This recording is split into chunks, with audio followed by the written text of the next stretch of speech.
Okay, so this spreadsheet here is going to take that, all of that data we generated in the other spreadsheet, and then summarize it for us. So you'll see it's the same data.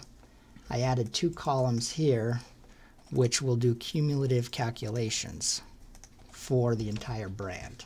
Now you can look at the individual data, or you can just look at the cumulatives. So it's been sorted by supplier tag. Mm-hmm.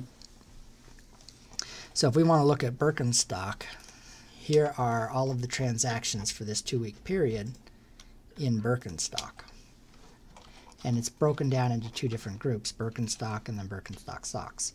So you can look really quick and say, are we making money on Birkenstock? We are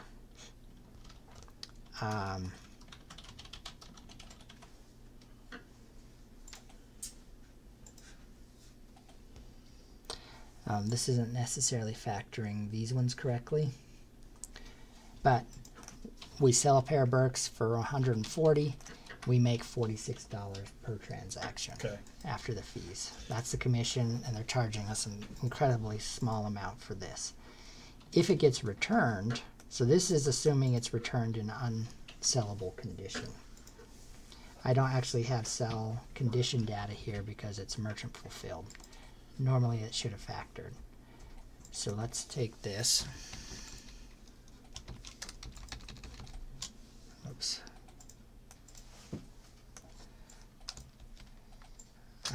Minus this. If it's returned in sellable condition, cost you 60 cents. It cost me 60 cents. And that's because right here you see $17.99 was how much we got credited back, but $14.99. There might be some discrepancies there. Let's look at this one instead. $361. Hey, we made money on this one. Okay. See, we're getting back in sell credit more than we paid in commission. Right. Now, one of the things is we don't credit them back what they paid in return shipping. So Amazon auto-generates a return shipping label when it's a merchant fulfilled order for shoes. However, we have the option of taking that or not, and we don't, because it's a pretty small number. $3, people don't complain, or $4 or $5, people don't complain about it. So anyway, but you can look at the return rates, and it's pretty small. This one we lost because it was customer damaged. It was FBA, so Amazon gave them a full credit. We're going to eat the loss on that particular one. Right. And you can't dispute that with Amazon and say they destroyed the product. It's just kind of a... Right. So now over it with the heister, there's nothing we can do. Yeah. So here is a summary where I've summed it by supplier. And if you sort this by supplier, this summary will work well. Okay. Okay. It's a quick sum methodology. And then you can just sort this column by any values you want. So if we want the most profitable, we can sort here. So this is gross profits for that particular supplier. We sold 15,079 units in the 2-week period being analyzed, and we averaged $469 profit per unit. That's after all returns, all of the losses on returns and everything else. Right. And that's after storage fees and everything too. Now I threw in 2 more values that are not being factored, but monthly storage and long-term storage. So this is values coming from the same month. So that's the same month, and then this is the month after long-term storage. Okay. So that's the January long-term storage because so darn tough, great numbers if you wanted to look at the ratios and other things relative to what it costs us. We're making great money on that one. Yeah. North side, our biggest problem with north side is this massive number right here. So this is a 1 month, whereas this is a 2-week number. Right. So this isn't necessarily tight and accurate yet, but we could analyze this on a monthly basis and tie it to that number to give us an idea, or we can just use this as a guide for which ones are profitable and not. So where things might not start to make a lot of sense is when we start to look at things like Thorlo Custom. And a lot of our custom are the ones that I think seem to be showing up less logical. This one, Ethan didn't have cost in there. Right. So Mad Rock is an inaccurate number. So is Eureka. Propay is surprisingly decent number. Yeah, even though we thought we had giant returns with them. We do have giant returns. They're 30% returns, but they come back in sellable disposition, and the profit per unit is higher than the loss per unit considerably. So you go, how can you make money at a 30%? Which was what I was saying. But here's the reason. Low costs. So these would be relatively low cost items.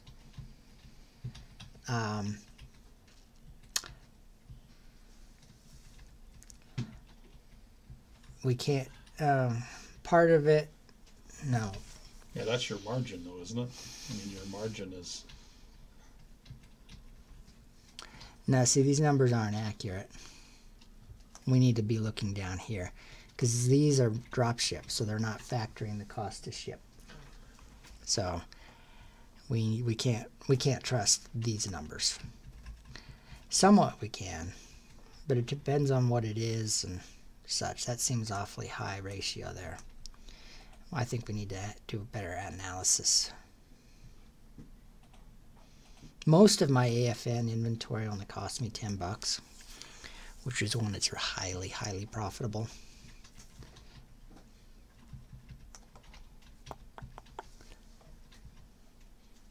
And we did discover that everything got set to $36 for all the old stuff. So this is probably not a good representation of the true profitability. I really think we need to reanalyze. So these guys didn't get the full refund back because of the shipping charges there. Right. All right. Let's reanalyze Propay another time when I've got better data. Okay. The ones that are our best profits are socks, for sure.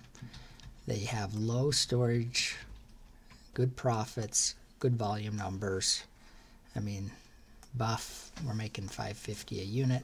Again, these numbers are before discounting, any volume discounts. So in the case of Darn Tough, this number should be multiplied considerably. Because we're looking at the actual cost, not the discounted cost. Right. So let's take this number here. 15,000 units equals that times an average price of 8.5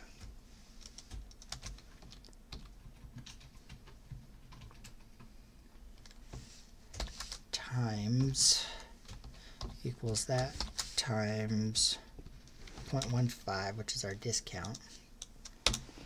We made another 20 grand on top of this number in volume discounting.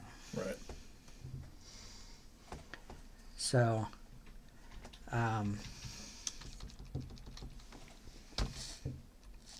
equals that, or equals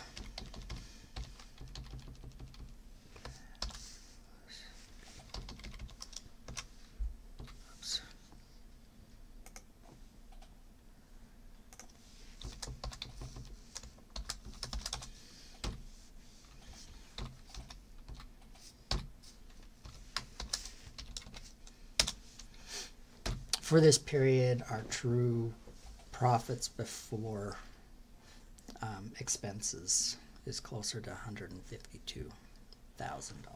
On, Darn. That's for the total period, 152,000. So this is our beginning of December. It's probably one of our best periods. So, and then when we factor in the next period for Christmas, yeah, so this is December, that's December 4th to the 18th, right? yeah. So, and then from that number, we can pull out the global expenses. So, if we were to go to that same period,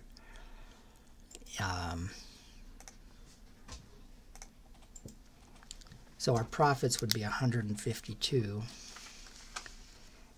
I mean, these kind of got factored there.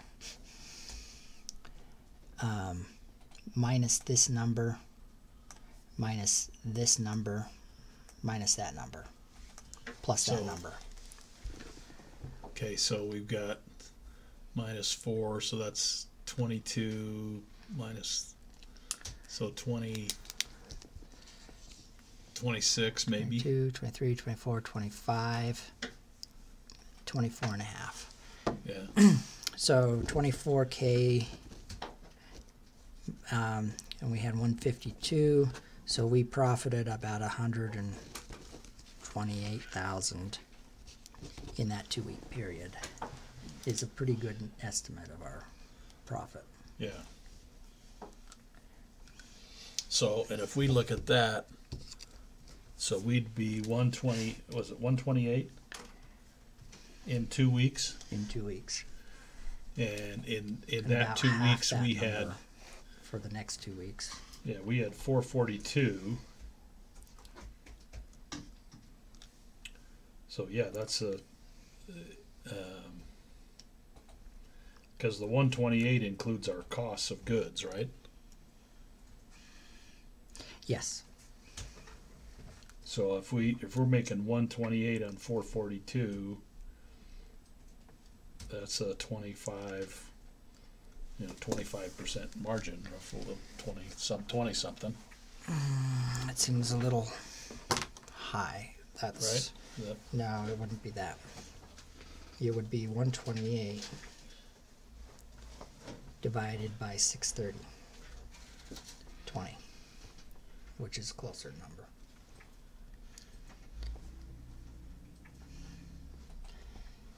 And even that seems a little bit high, but that's also because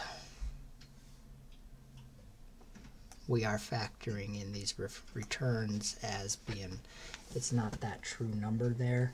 Right. Our actual loss in returns is a fraction of that number. So, But that's the idea, is we want to be able to, I mean, even though we know we've got some limitations in that number, we want to be able to, all we're trying to do is to say, let's get in the ballpark, and then we'll worry about how close we get to home plate. yeah. So you can use this. So, I mean, we know on a macro scale, there's a lot of money being made.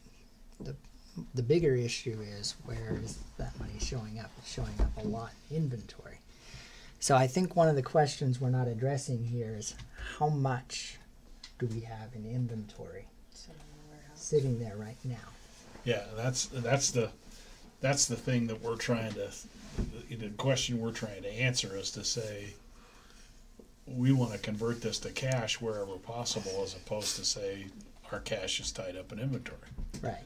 And if we've got, darn tough may not be a problem, because we're saying, okay, we've always got a 60-day inventory of darn tough, and we're doing a great job of taking care of that. But we've got, we got Northside boots we got to carry until next Christmas. And we look at Northside, and I start to say, we are not making enough on Northside, in my opinion. Right. This number, relative to this number, is pitiful, especially when this number is relative to the amount of investment. Yeah. versus this. I mean, these two had pretty much equivalent investments. Yeah. And I would recommend that we increase the price of Northside and back off on our purchase. Yeah, but the factor that gets included in that is that to store a sock versus a boot, It's a big deal. The space size is killing us. I mean, look at those two things. Yeah. So I would totally agree with that. And its Northside is by far our biggest cost compared to others. Like here's Northside Winter Custom. That's a pretty high. And now you need to add two of these periods together to really put it against that ratio. Well, and then we've got to look at Mahmood as well, and if we're selling a jacket, the box that it's going to contain a jacket versus a pair of socks is going to be sizable as well, even though it doesn't weigh a lot. It's going to be. Mammoth has such a wide variety of stuff that I mean, it's camping gear or chalk bags. And Mammut is going to have to be very carefully done to be logical. Right. And that we found about a month ago. I went and did an analysis and found that we were selling a lot of product at an unprofitable price. So I went in and had them adjust these up already. So your data that you're gathering here. I mean, you're doing a lot of multiple if statements there. You're doing a lot of VLOOKUPs. Are you this summary stuff? Are you doing it all by formulas? Or is that a pivot table? What are you? The summary is just an add of values. Okay. So it's just combining things. It's just, all it's doing is counting the units and other things. So here's Mammut. These individual orders, so that's your profit per unit. Well, we kept selling. Somebody listed these at MSRP, which is $3.50. The cost is $2.17. We're losing $2.80 every time somebody sold one of these. Yeah. It's not a whole lot of money, but there are a whole bunch of losses on those low ticket items. So those have all been addressed. The higher ticket items we make really good money on. $189 for a bag. We're making $47. Okay, so how do And our potential loss risk is $965. Okay, so how do we help with this? I mean, you're a lot of the brains on this thing. Ethan's working a lot with it. You two guys get killed by a beer truck and we're screwed. So that's a fact. Very true. Don't go anywhere together. Yeah, you're not allowed to fly together. You're not allowed to go to lunch Oh together. boy. It's job security. Are there things that Bree can do to help with this, or does that not make sense at this time? No, they definitely, even just running this report and identifying loss items that we can feed back to say these items need to be repriced is a big Okay. deal. And then this is the kind of information Doug wants, and I think he should be the one making an independent decision. I always liked my dynamics with Jesse because my job was to force change, his job was to resist change. Mm-hmm. There's another dynamic, which is my job is to build revenue. And then I need an outside perspective who says, let's not proceed with this avenue.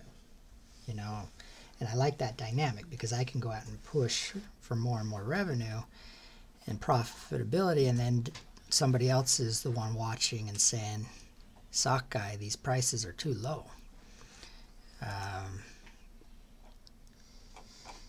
You need to, sock guy's not worth our time. Right. Or whatever. So let's go find sock guy. Sock guy custom, we had an awful lot sitting in Amazon relative to our sales, and same with Right Sock. I mean, I would look at this and go instantly, we have no business doing custom listings FBA, fulfilled by Amazon. Storage fees are just too high for these products. And we have no competition, so why would we waste our time on those storage fees? Yeah. We're averaging $1 per unit profit, but we're losing too much in storage. Well, why would we have storage fees? Do we just have too much? Well, we have like 1 unit of everything out Oh. there, Right. and maybe something happened. We're still selling them, so we're still doing pretty good. Right, but then what we need to do is to say rather than have 1 unit of, rather than have 400 SKUs, maybe we Yeah, like this one. we sell 100 SKUs. So one thing I would do is, from this data, I would totally kill the custom FBA program. All custom listings are merchant fulfilled based on this data, with the exception of certain ones, like Thorlo, where we do pretty high volumes. It makes sense. So Blue Q, well, you can't count custom on those. Living Royal, Farm to Feet, been good, strong programs. Thorlo, it's a decent And program. when you say custom, what is that? That's with the sock ring. Okay. Or we own. Custom means we own the listing. There are no competitors. Okay. But in those particular cases, we're not getting bang for the buck. Yeah. We're not selling enough with the custom ad that. Yeah. And where we're the only one doing it, it could easily be merchant fulfilled, and you're not going to lose Correct. the sale. And we've already, I mean, this particular period's a bad period for the long-term storage because they've eliminated the 6-month storage and other things, so these numbers will collapse and be much less going forward. So what have they done now with the storage? They have eliminated storage fees at 6 months, and then they reduced the storage, minimum storage, from 50 cents down to 15. And is it still based on space? Yeah, it's still based on volume. So we can look at like 0.6 here and look at long-term storage.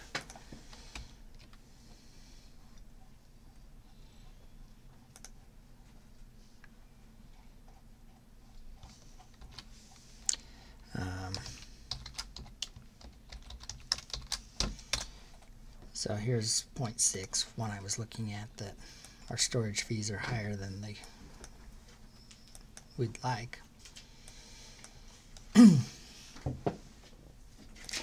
Okay, so 216. This one had 7 units in long-term storage. We must have been selling this actively before, and then it's gone. And so they charged us a minimum of 50 cents a unit on this. Okay. They're extremely low volume. And so we got hit with the minimums, Right. which is a big killer. So most of this should have just come back, and it has now. These will have now come back so that we're not getting long-term storage fees. Right. But I don't see any reason why we should ever send this in again. You know, all it does is it sequesters that inventory away from being able to be used on the inline listings Right. and other things. So do we have like a list of like don't send to Amazon kind of a deal? Or? Well, Ethan can. Well, that's what we're trying to. That's what this is helping Yeah. us develop. But we're with 147,000 SKUs, something's going to slip through the cracks once in a while. Right, and so I believe in looking at this regularly. Yeah. I don't know how frequently you really need to look at it. I mean, you can use it to calculate true profitability as a number, Right. but you can use other models to look at a global profitability through just the other numbers. Right. And what we're trying to do is we're trying to focus on these 10, 12 brands and say, okay, with these 10, 12 brands, we may get, we may represent 75, 80% of what we do. So let's start there. And So if I was to do this, let's throw this into a new spreadsheet, eliminate my NAs, and replace. Okay. So now we can look at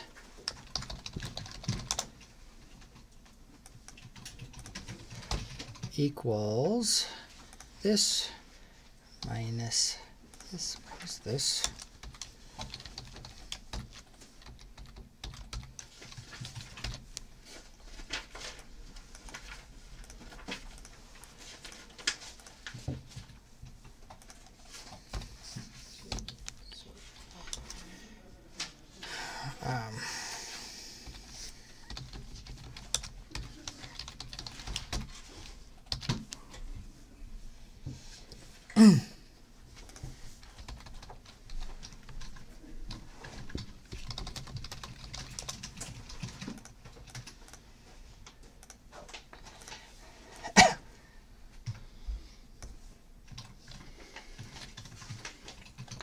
All right.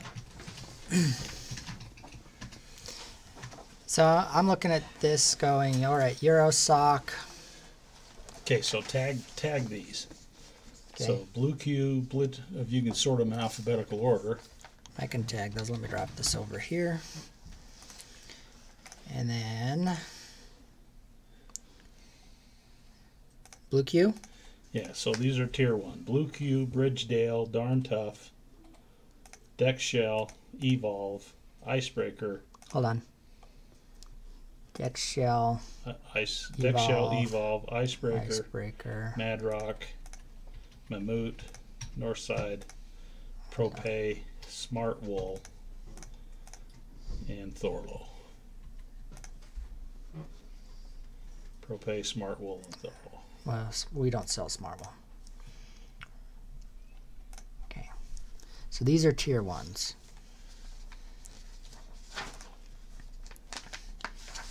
And Mad Rock you can't trust because we don't have the right cost numbers in there. Yeah, so highlight that in a different color, just because we know we got to rework that. Propay I can't trust right now. Okay. Blue Q, what we really want to look at is this profit per unit, and is it a good number? For socks in this price range, this is a very high profit per unit. Okay, so can we look at, if that's our average profit, or that's our profit per unit, right? Mm-hmm. Can we look at what percentage of selling price that is?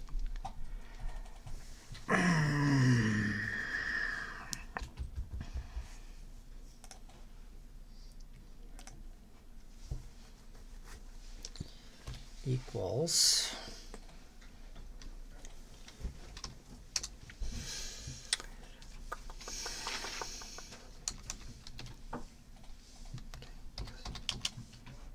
if this equals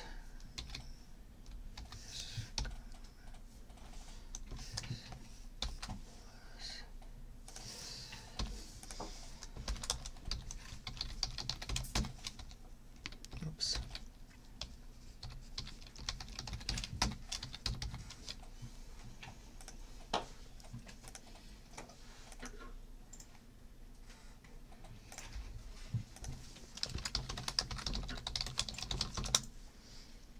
You mind if I clear that?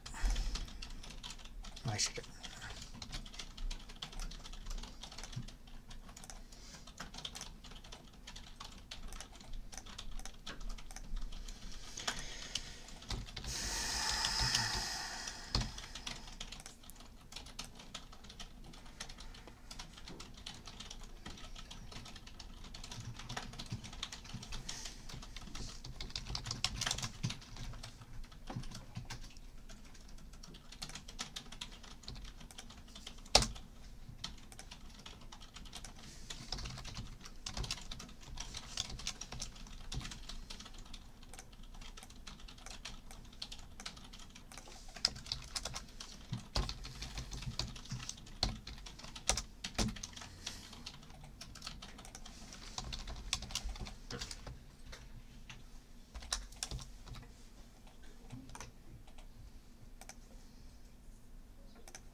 Okay. Okay. So again, you can't trust Mad Rock or ProPay, but we're looking at